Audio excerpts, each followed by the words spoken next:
Gue akan membahas 4 cara kalian itu pasti jadi kaya. Jadi lu tinggal buang semua financial advisor lu ke samping ya. Lu dengerin yang gue aja. Karena mereka belum kaya. Dan gue akan ajarin lu gimana caranya jadi kaya. Pertama ini paling sederhana menurut gue. Gue tuh gak suka membol. Oh bla bla bla. Gue akan kasih yang praktek aja. Kalian bisa lakuin secara praktek. Yang satu itu adalah mainin game pembesaran ya income. Karena yang paling kuat di hidup ini ya, paling nomor satu di hidup ini adalah income. Lupain semua yang pernah diajarin ke lu ya. Lu anggap ini gelas kosong, lu mulai baru. Income lu harus besar. Kenapa? Income adalah wealth creation paling powerful. Karena dengan income, savings rate ya, jumlah tabungan, jumlah energi yang lu simpan bisa lebih besar dibanding lu neken-neken pengeluaran. Tapi alangkah baiknya kalau kalian baru mulai nih main game ini, ya mau jadi kaya, gedein income-nya, kecilin juga pengeluarannya.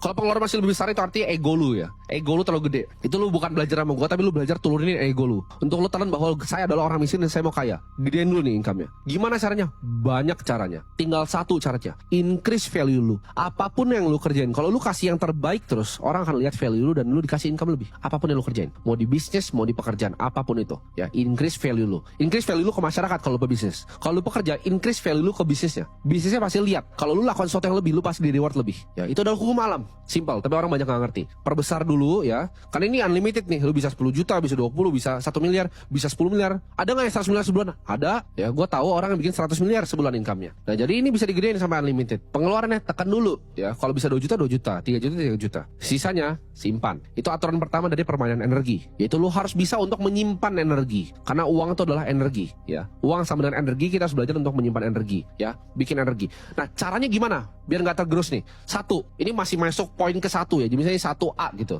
ya. Karena ini video tanpa skrip ini dari otak gua. 1A itu adalah ini. Hindari segala macam hutang. Apapun tuh hindarin. Mau keluarga lu ajarin KPR, lu buang jauh-jauh. Semua ajaran financial advisor tentang hutang itu salah. Hidup itu nggak boleh berhutang. Kenapa? Karena hutang itu ambil kekuatan paling kuat kalian, yaitu tadi savings rate. Karena itu bisa dipakai untuk bikin yang nanti kedua dan ketiga dan keempat. Mulai dari fondasi pertama. Ini nggak boleh di skip. Aturan ini nggak boleh di skip. Karena harus ikutin step by step. Ya. Satu itu tadi, conserve energinya, simpan energinya. Ya. Mau keluarga kalian bilang ini biarin. Ya. Lu miskin dan gua nggak mau dengerin. Gituin aja. Gak apa-apa kalian dikatain, lu biarin. Ya. Karena itu yang gue lakukan. Pas gue udah punya duit sedikit. Kenapa nggak beli ini? Kenapa nggak beli? Nggak.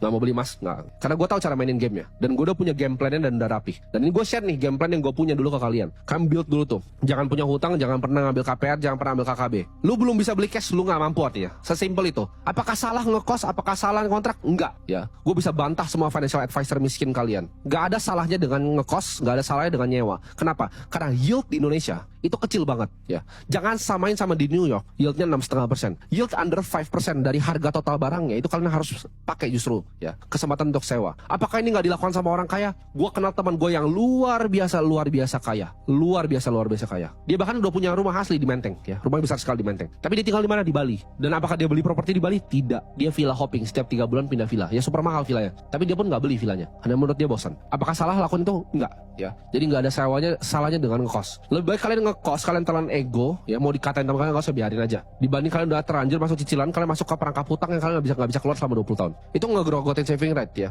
Energi lu kasih ke bank, lu lemparin ke bank. 5 tahun pertama lu bayarin cicilan, energi lu hilang. Jangan pernah hilangin energinya, di conserve. Sewa itu bukan buang-buang duit. Nah, yang pertama itu dulu. Itu udah kuat, udah pakem ya, lu udah save uangnya. Next step ya. Next step ada bikin fondasi.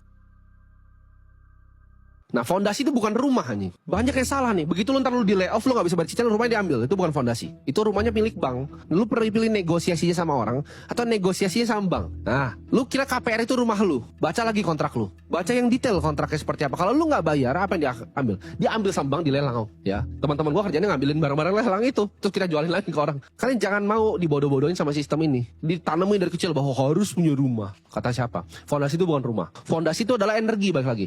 Nah, energi itu formatnya bisa berubah ke mobil, bisa berubah ke rumah. Tapi kalau lu rubah ke rumah, di saat lu butuh energinya, lu mesti mortgage balik kan, lu tarik lagi, itu cicil lagi, keluar. Itu nggak bagus. Atau lu jual pun pasti turun value properti lu, ya percaya nggak? Apalagi lu yang beli rumah 1 miliar, 2 miliar, pasti turun. Bayar biaya agent lagi 2%, pajak segala macam, turun. Ya, energi itu harus liquid. Jadi gimana caranya kita lakukan itu? Nah, ini kalian bisa lakukan dengan berbagai macam cara. Bisa bahkan cuma sesimpel stay cash. banyak ngajarin, dana darurat ya kan 3 bulan. Enggak ya. Yang kalian perlu lakukan adalah kalian bikin fondasi yang luar biasa panjang. Bisa 2 tahun, bisa 3 tahun, bisa 5 tahun dibanding beli rumah. Punya fondasi ini ya. Jadi belajar untuk save energi, conserve energi. Ya, energinya lalu disisihin ke dalam fondasi ini. Ini baru rumah asli lu, rumah finansial lu di atas. Ya, lu begitu udah punya bantalan, misalnya lu punya uang 1 miliar sebagai bantalan, itu enak kan rasanya. Lu mau ngapa-ngapain enak rasanya, udah gampang. Ya, ini terserah. Lu mau taruh di surat hutang dimanapun terserah. Itu preferensi lu. Gua nggak akan kasih saran lu misalnya mau masuk money market atau mana, itu terserah lu. Stay cash juga boleh.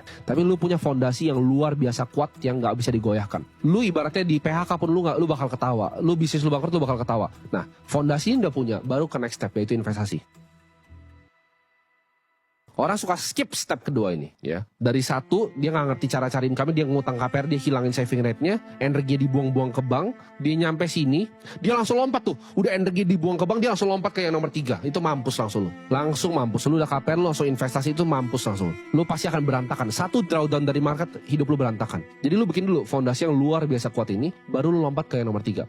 Nah, fondasi ini, berapapun angka yang di kepala kalian, misalkan mikir, kayaknya gua ada 5 juta aman. Enggak, lu aja sama inflasi ya. Jadi yang lu lakukan adalah angka berapapun yang lu mikir tadinya aman, yang luar biasa besar itu di kepala lu, misalnya 5 juta, 1 miliar, 10 miliar, kali 2 angkanya. Baru itu fondasi lu. Next baru investasi. Lu udah belajar nih untuk nyimpan energi untuk diri lu sendiri, baru lu salurkan energinya untuk dapetin energi baru. Jadi investasi adalah bikin energi lu bekerja untuk energi yang lain. Itu menyalurkan. Kalau lu aja sendiri belum punya banyak, gimana caranya lu salurin ya? Makanya financial advisor tuh semuanya miskin, mereka nggak ngerti ini, nggak pernah jadi kaya soalnya ya. Mereka nggak pernah lihat aset ratusan miliar. Cara bikin aset ratusan miliar tuh seperti ini ya. Simpan dulu, conserve, baru kalian salurin. Nah, salurin ini penting banget. Penting banget untuk kalian lakukan apa? Yang namanya fokus. Fokus ke industri yang memang kalian pilih.